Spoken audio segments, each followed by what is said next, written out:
As much as I hate to admit it, sometimes breakups are a blessing because I didn't realize how my self-esteem was being affected in my last relationship. My self-esteem was so bad and I really didn't know why, but now that I'm not in that relationship, I realize it was because I wasn't receiving the love that I needed. And it just made me feel really bad about myself. And then I realized everyone gives you what they're capable of or what they're comfortable with giving.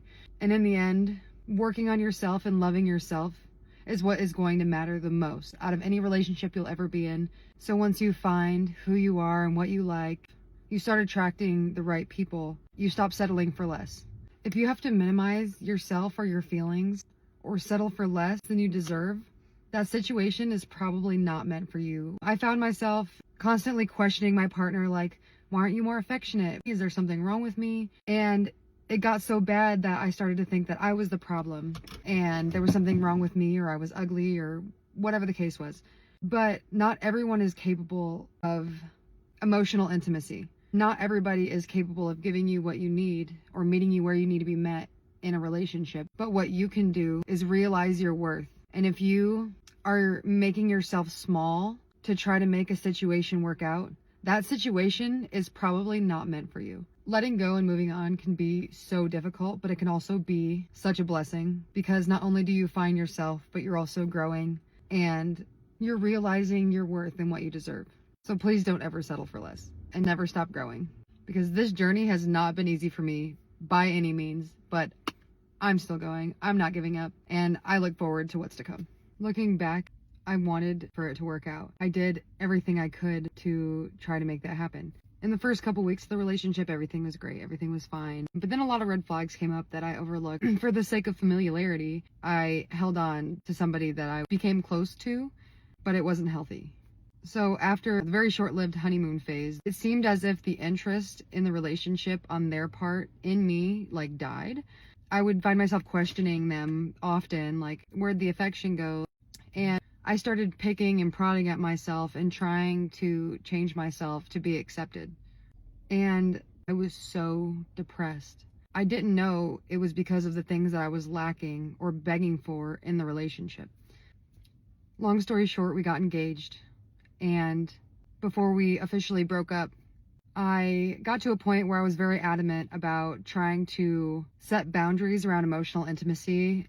I was like, I'll give you all the advice you need. I'll give you all the tools you need so we can work on bettering our relationship and our communication. And they were like, no, that makes me uncomfortable. I'll work on it. Don't worry about it. I'm not going to try to communicate with you about this, but I'll work on it. You'll see. Nothing ever changed.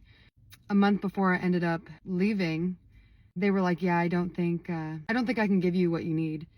And I don't know if I want to spend the rest of my life with you. I was like, oh, wow, that's crazy because we're engaged. I had just planned the entire wedding. They kept saying, whatever you want, it's your day. The only thing we needed to do was put the deposit down. Maybe a week after I found the venue and we were talking about finances, they were like, yeah, I don't know if I want to do this. This is something I need to think about. And I'm like, wow, okay, I thought you already determined that. So why did you even propose? He's like, I thought it would make the relationship better. That was so eye-opening because I'm like, wow, you used an engagement as a band-aid. And I was just so shocked. I thought it was because they loved me and they wanted to spend their life with me. I was so wrong. Even up until the end, I was like, I want it to work out, but I need you to choose me. So I know that I'm not the only one working towards us. And he couldn't say that he wanted to be with me. So in the end, I chose myself. I looked for a place and I moved out. He ended up blocking me on everything. And I think that's so crazy because he knows the traumas that I've been through and the abandonment issues that I struggled with. And the one thing that we always talked about is just don't disappear. And that is exactly what he did. He blocked me on everything and I haven't heard from him since. Honestly, things like that are a blessing in disguise because I am in a much healthier place. I love myself and I will never put myself in a situation like that again. I now know my worth and I'm a lot more self-aware than I was before the relationship. So I know a lot of people might struggle with abandonment issues and insecurities and body dysmorphia, but being in a relationship should not be your only goal in life. Don't worry about rushing into anything because whatever is meant to be will be. But I am totally guilty of trying to change myself for acceptance in a relationship. and I will never do that again. So just know, if somebody loves you, truly loves you, and wants a future with you, you will never have to change yourself. They should be there for you. They should comfort you. They should show you affection and love. And they should be able to communicate. There is nothing worse than being an open communicator and dealing with an avoidant. You will become a broken record. And every time you guys have a conversation, it will be a full circle. So please don't waste your time on somebody who isn't sure about you. Please choose yourself.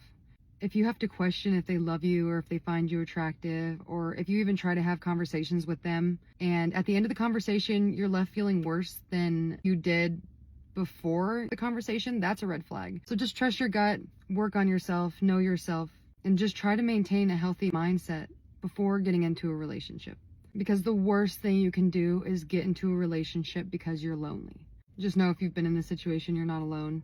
How many people are in the world? Like 8 billion? You'll find your person. Don't even worry about it. Just don't rush it, because you are somebody's dream girl. And you should not have to minimize yourself to find happiness.